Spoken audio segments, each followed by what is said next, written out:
इस ऐतिहासिक कार्यक्रम में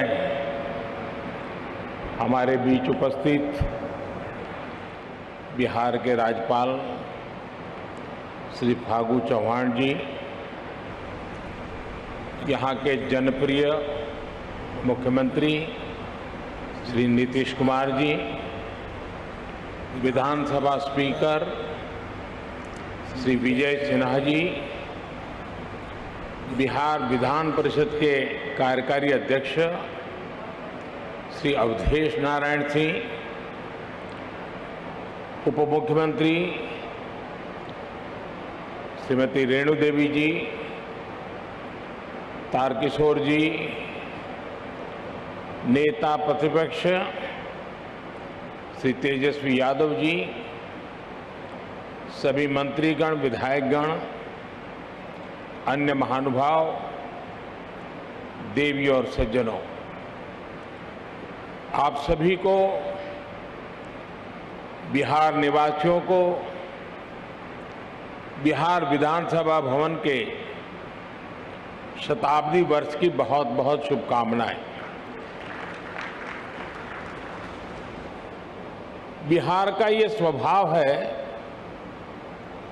कि जो बिहार से स्नेह करता है, बिहार उसे, उस प्यार को कई गुना करके लौटाता है। आज मुझे बिहार विधानसभा परिसर में आने वाले देश के पहले प्रधानमंत्री होने का सौभाग्य भी मिला है।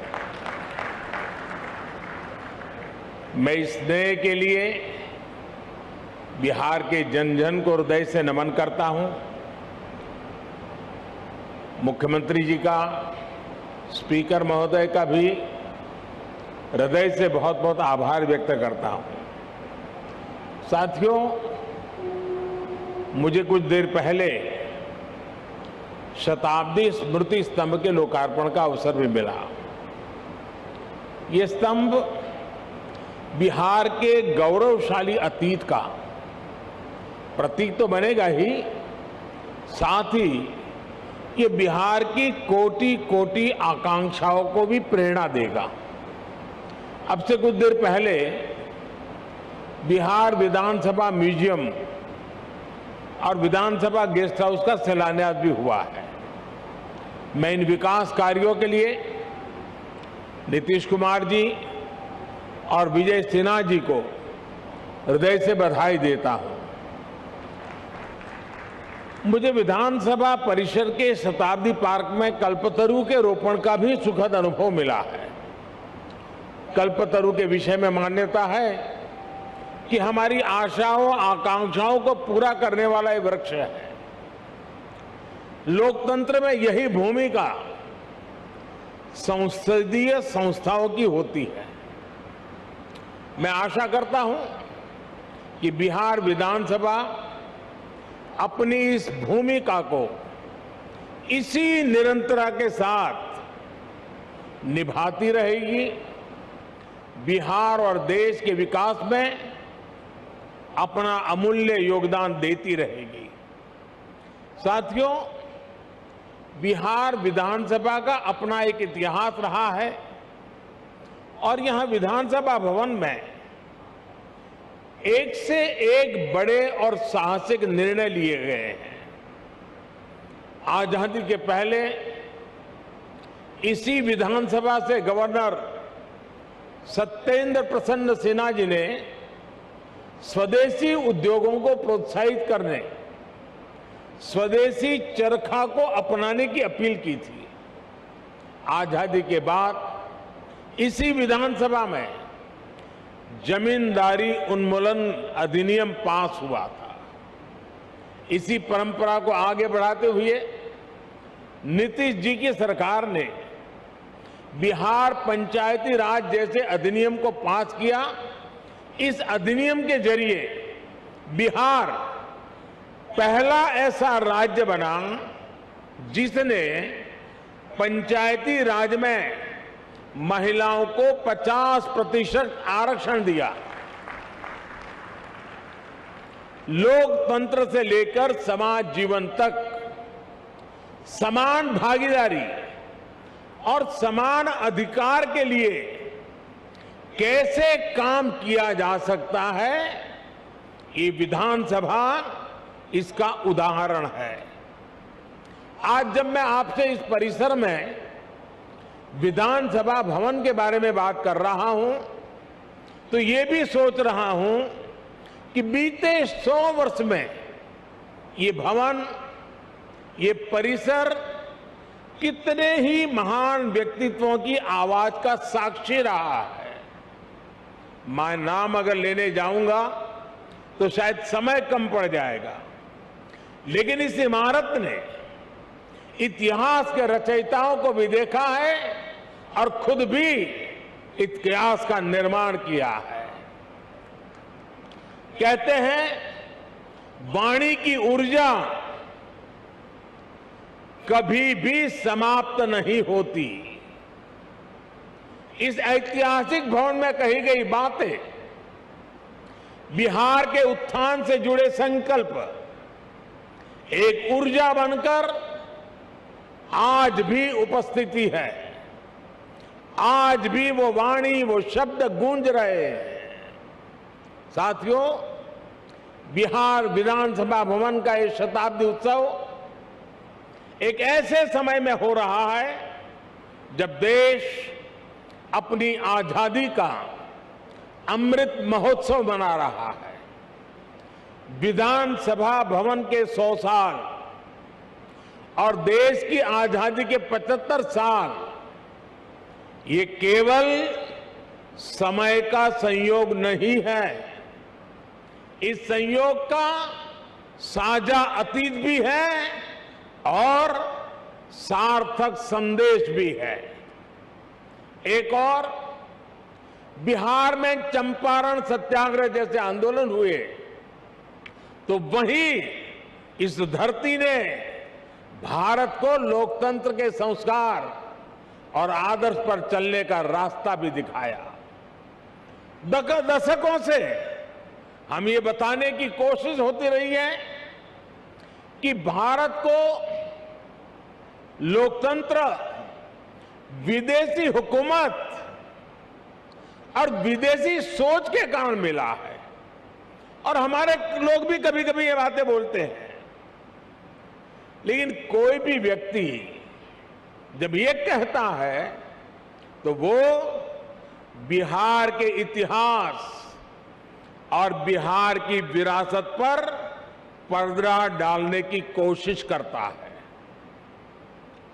जब दुनिया के बड़े भूभाग सभ्यता और संस्कृति की ओर अपना पहला कदम बढ़ा रहे थे, तब वैशाली में परिष्कृत लोकतंत्र का संचालन हो रहा था। जब दुनिया के अन्य क्षेत्रों में जनतांत्रिक अधिकारों की समझ विकसित होनी शुरू हुई थी, तब लिच्छवी और वज्जी संघ जैसे गणराज्य अपने शिखर पर थे। साथियों, भारत में लोकतंत्र की अवधारणा उतनी ही प्राचीन है जितना प्राचीन ये राष्ट्र है, जितनी प्राचीन हमारी संस्कृति है।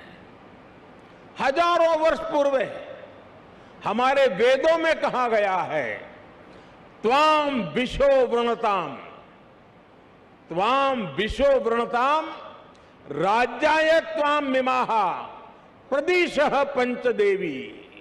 अर्थात राजा को सभी प्रजा मिलकर स्वयं चुने और विद्वानों की समितियां उसका निर्वाचन करें।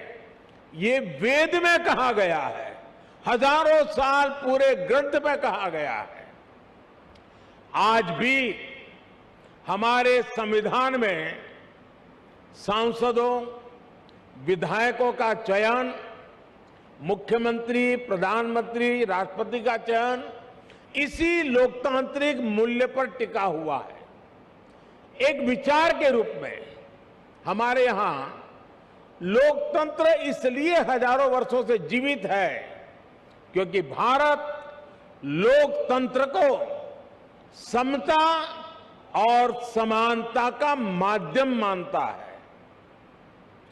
भारत सह अस्तित्व और सौहार्द के विचार में भरोसा करता है।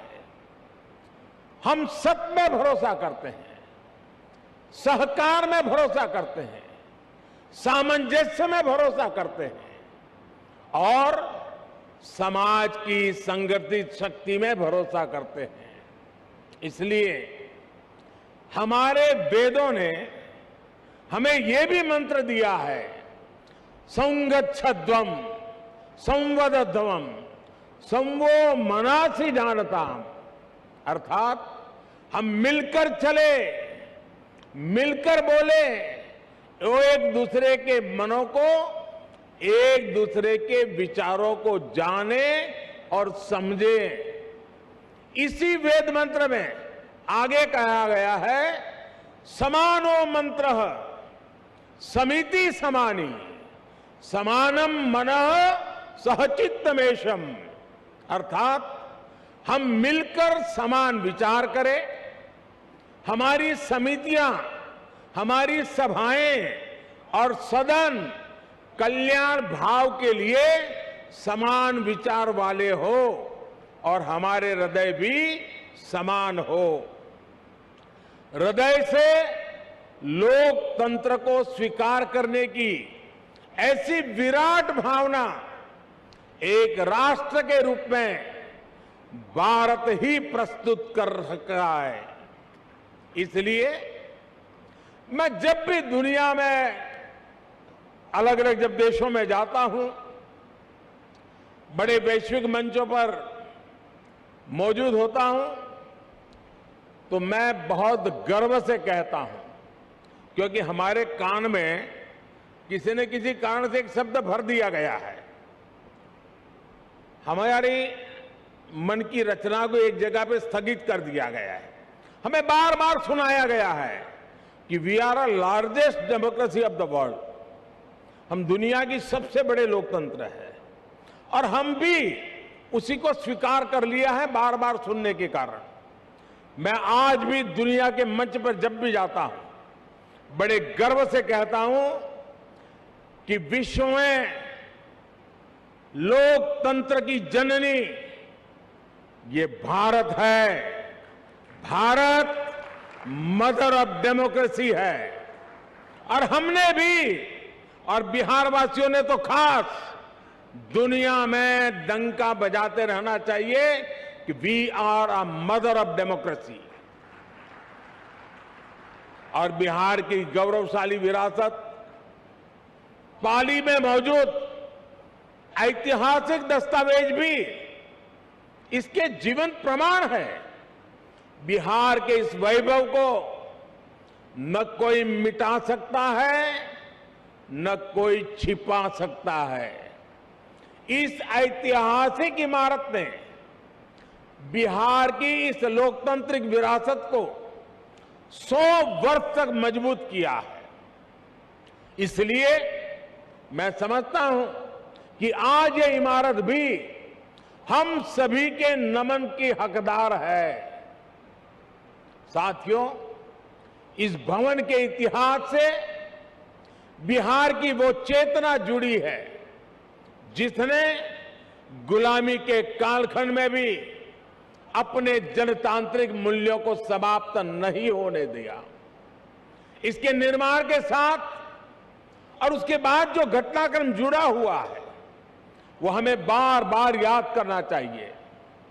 किस तरह श्री कृष्ण सिंह जी ने, श्री बाबू ने अंग्रेजों के सामने शर्त रखी थी कि वो सरकार तभी बनाएंगे जब ब्रिटिश हुकूमत निर्वाचित सरकार के कामकाज में दखल नहीं देगा।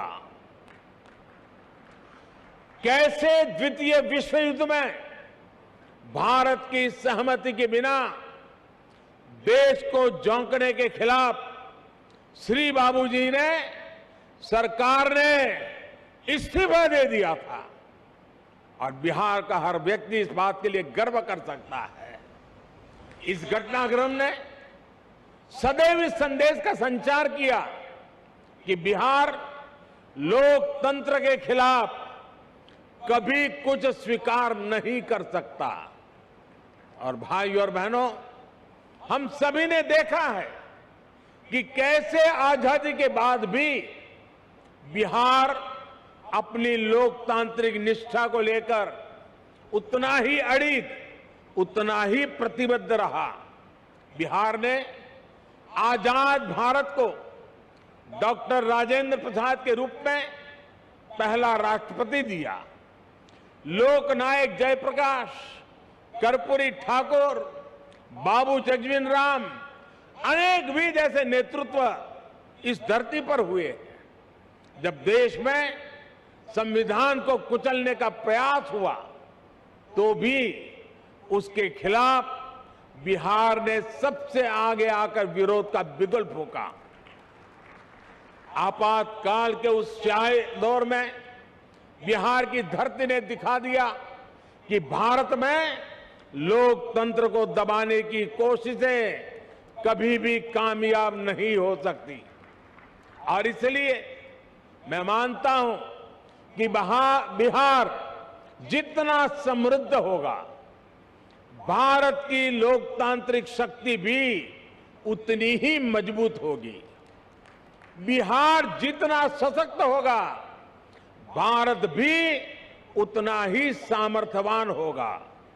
साथियों, आजादी का अमृत महोत्सव और बिहार विधानसभा के 100 वर्ष का यह ऐतिहासिक अवसर हम सभी के लिए, प्रत्येक जनप्रतिनिधि के लिए आत्मविवेचना और आत्मनिरीक्षण का भी संदेश लेकर आया है।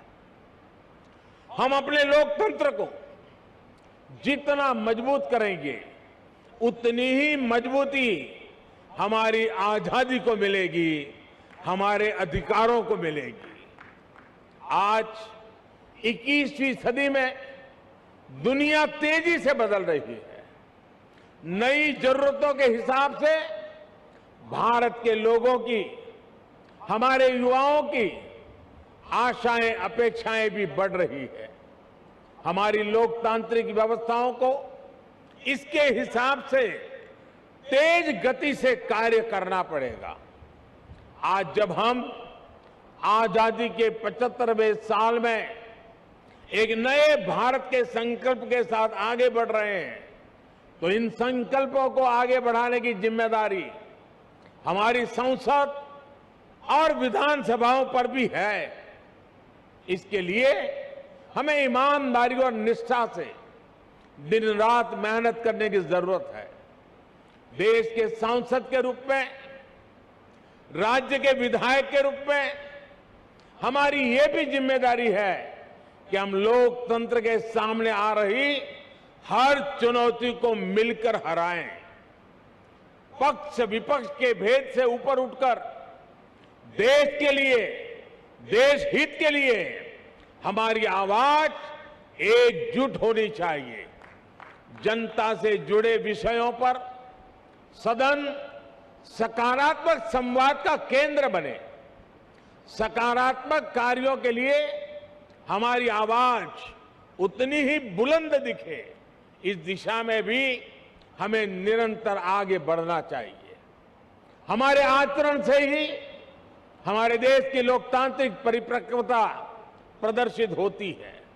और इसलिए दुनिया के सबसे बड़े लोकतंत्र के साथ साथ हमें दुनिया के सबसे परिपक्व लोकतंत्र के रूप में भी खुद को आगे बढ़ाना है। साथियों, मुझे खुशी है कि आज देश इस दिशा में सकारात्मक बदलाव देख रहा है। मैं अगर संसद की बात करूं तो पिछले कुछ वर्षों में संसद में सांसदों की उपस्थिति और संसद की प्रोडक्टिविटी में रिकॉर्ड वृद्धि हुई है। और अभी विजय जी ने भी विधानसभा का ब्यौरा दिया। सकारात्मकता, गतिशीलता, व्यापक रूप से विषयों की चर्चा, निर्णय, उसका पूरा ब्यौरा दिया। साथियों, वैसे संसद में भी पिछले बजट सत्र में भी लोकसभा की प्रोडक्टिविटी 129% थी, 129% थी। राज्यसभा में भी 99% प्रोडक्टिविटी दर्ज की गई। यानी देश लगातार नए संकल्पों पर काम कर रहा है, लोकतांत्रिक विमर्श को आगे बढ़ा रहा है। और हम सभी जानते हैं कि जब लोग ये देखते हैं कि उन्होंने जिन्हें चुनकर भेजा है वो मेहनत कर रहा है, सदन में उनकी बात गंभीरता से रख रहा है, तो उनका भी लोकतंत्र पर विश्वास और बढ़ता है। ये विश्वास बढ़ाना भी हम सबकी जिम्मेदारी है। साथियों, समय के साथ हमें नए विचारों की जरूरत होती है, नई सोच की जरूरत होती है। इसलिए जैसे जैसे लोक बदलता है, लोकतंत्र को भी नए आयाम जोड़ते रहना पड़ता है। इन बदलावों के लिए हमें केवल नई नीतियों की जरूरत नहीं पड़ती, बल्कि पुरानी नीतियां और पुराने कानूनों को भी समय के अनुसार बदलना पड़ता है। बीते वर्षों में संसद ने ऐसे करीब 1500 कानूनों को खत्म किया है। इन कानूनों से सामान्य मानवी को जो दिक्कतें होती थी, देश की प्रगति में जो रुकावटें होती थी, उनका समाधान हुआ और एक नया विश्वास भी पैदा हुआ। राज्य स्तर पर भी ऐसे कई पुराने कानून हैं जो वर्षों से चले आ रहे हैं। हमें मिलकर इस और भी ध्यान देने की जरूरत है। साथियों, दुनिया के लिए 21वीं सदी भारत की सदी है। हम लगातार ये सुनते आए हैं, कई लोगों के मुंह से सुनते हैं, दुनिया के लोग बताते रहते हैं। लेकिन अगर मैं भारत की बात करूं तो मैं कहूंगा कि भारत के लिए ये सदी कर्तव्यों की सदी है। हमें इसी सदी में अगले 25 सालों में नए भारत के स्वर्णिम लक्ष्य तक पहुंचना है। इन लक्ष्यों तक हमें हमारे कर्तव्य ही लेकर जाएंगे। इसलिए ये 25 साल देश के लिए कर्तव्य पथ पर चलने के साल है। ये 25 साल कर्तव्य भावना से स्वयं को समर्पित करने का कालखंड है। हमें स्वयं को अपने लिए, अपने समाज के लिए, अपने देश के लिए कर्तव्य की कसौटी पर कसना होगा। हमें कर्तव्य की पराकाष्ठा को पार करना होगा। आज भारत वैश्विक पटल पर जो कीर्तिमान स्थापित कर रहा है, आज भारत जिस तेजी से वैश्विक ताकत बनकर उभर रहा है, उसके पीछे कोटि कोटि भारतवासियों की कर्तव्य निष्ठा और कर्तव्य भावना है। लोकतंत्र में हमारे सदन जनता की भावनाओं का प्रतिनिधित्व करते हैं। इसलिए देशवासियों की कर्तव्य निष्ठा हमारे सदनों और जनप्रतिनिधियों के आचरण में भी झलकनी चाहिए। हम सदन में जैसा आचरण करेंगे, कर्तव्य भाव पर सदन के भीतर जितना बल दिया जाएगा, देशवासियों को भी उतनी ही ऊर्जा और प्रेरणा मिलेगी। एक और महत्वपूर्ण बात, हमें अपने कर्तव्यों को अपने अधिकारों से अलग नहीं मानना चाहिए। हम अपने कर्तव्यों के लिए जितना परिश्रम करेंगे, हमारे अधिकारों को भी उतना ही बल मिलेगा। हमारी कर्तव्य निष्ठा ही हमारे अधिकारों की गारंटी है। इसलिए हम सभी जनप्रतिनिधियों को कर्तव्य पालन का भी संकल्प दोहराना है। ये संकल्प ही हमारी और हमारे समाज की सफलता का मार्ग प्रशस्त करेंगे। आज जब हम देश के अमृत संकल्पों को लेकर आगे बढ़ रहे हैं, तो हमें अपने कर्तव्य में, अपने श्रम में, अपने परिश्रम में कोई कमी नहीं छोड़नी है। एक राष्ट्र के रूप में हमारी एकता हमारी प्राथमिकता होनी चाहिए। गरीब से गरीब व्यक्ति का भी जीवन आसान बने। दलित, पीड़ित, शोषित, वंचित, आदिवासी, हर किसी को हर जरूरी सुविधा मिले, ये हम सभी का संकल्प होना चाहिए। आज सबको घर, सबको पानी, सबको बिजली, सबको इलाज जैसे जिन लक्ष्यों को लेकर देश काम कर रहा है, वो हम सबकी सामूहिक जिम्मेदारी है। बिहार जैसे सामर्थ्यवान और ऊर्जावान राज्य में गरीब, दलित, पिछड़े, आदिवासी और महिलाओं का उत्थान बिहार को भी तेज गति से आगे बढ़ा रहा है और बढ़ाएगा। और बिहार जब आगे बढ़ेगा तो भारत भी अपने स्वर्णिम अतीत को दोहराते हुए विकास और सफलता की नई ऊंचाइयों को छुएगा। इसी कामना के साथ इस महत्वपूर्ण ऐतिहासिक अवसर पर आप सब ने मुझे निमंत्रित किया, इस ऐतिहासिक पल के साक्षी बनने का अवसर दिया। इसके लिए मैं राज्य सरकार का, स्पीकर महोदय का और सभी यहां के वरिष्ठ जनों का हृदय से बहुत बहुत आभार व्यक्त करता हूं। अनेक अनेक शुभकामनाओं के साथ इस 100 साल की यात्रा आने वाले 100 साल के लिए नई ऊर्जा का केंद्र बने, इसी एक अपेक्षा के साथ बहुत बहुत धन्यवाद, बहुत बहुत शुभकामनाएं।